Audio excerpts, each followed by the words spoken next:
መጽሐፈ ኢዮብ ምዕራፍ 39 የበረሃ ፍየል የምትወልድበትን ጊዜ ታውቃለህን? ዋላይቱስ የምታምጥበትን ጊዜ ትመለከታለህን? እርሷ የምትፈጽመውንስ ወራት ትቈጥራለህን?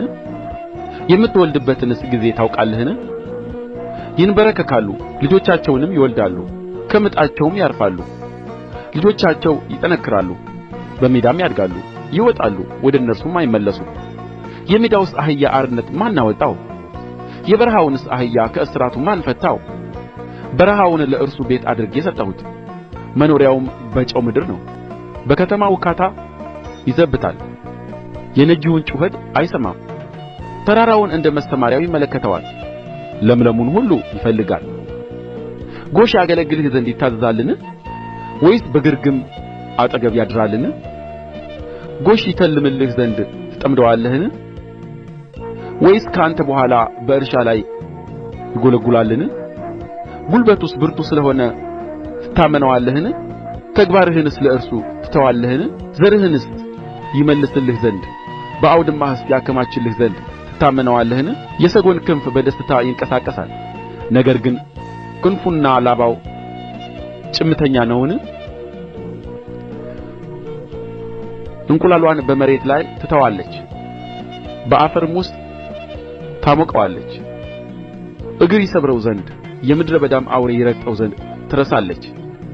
የእርሷ እንዳልሆኑ በልጆችዋ ትጨክናለች፣ በከንቱም ብትሠራ አትፈራም። እግዚአብሔር ጥበብን ከእርስዋ ከልክሎአልና ማስተዋልዋንም አልሰጣትምና። ወደ ላይ ከፍ ከፍ ስትል በፈረስና በፈረሰኛው ትሳለቃለች። ለፈረስ ጉልበቱን ሰጥተኸዋልን? አንገቱንስ ጋማ አልብሰኸዋልን? እንደ አንበጣስ አፈናጠርኸውን? የማንኰራፋቱ ክብር የሚያስፈራ ነው። በኮቴው በሸለቆው ውስጥ ይጐደፍራል፣ በጕልበቱም ደስ ይለዋል። ሰይፍም የታጠቁትን ለመገናኘት ይወጣል፣ በፍርሃት ላይ ይስቃል፣ እርሱም አይደነግጥም፣ ከሰይፍም ፊት አይመለስም። በእርሱ ላይ የፍላጻ ኮረጆና ብልጭልጭ የሚል ጦር ሰላጢንም ያንኳኳሉ። በጭካኔና በቍጣ መሬትን ይውጣል። የመለከትም ድምፅ ቢሰማ አይቆምም። የመለከትም ድምፅ ሲሰማ እሰይ ይላል። ከሩቅ ሆኖ ሰልፍን፣ የአለቆቹን ጩኸት፣ የሠራዊቱንም ውካታ ይሻታል። በውኑ ከጥበብህ የተነሣ ጭልፊት ያንዣብባልን? ወይስ ክንፎቹን ወደ ደቡብ ይዘረጋልን?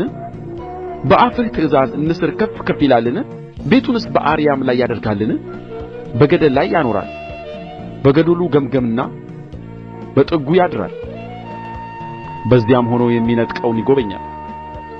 ዓይኑም በሩቅ ትመለከታለች፣ ጫጩቶቹም ደም ይጠጣሉ። በድን ባለበት ስፍራ እርሱ በዚያ አለ።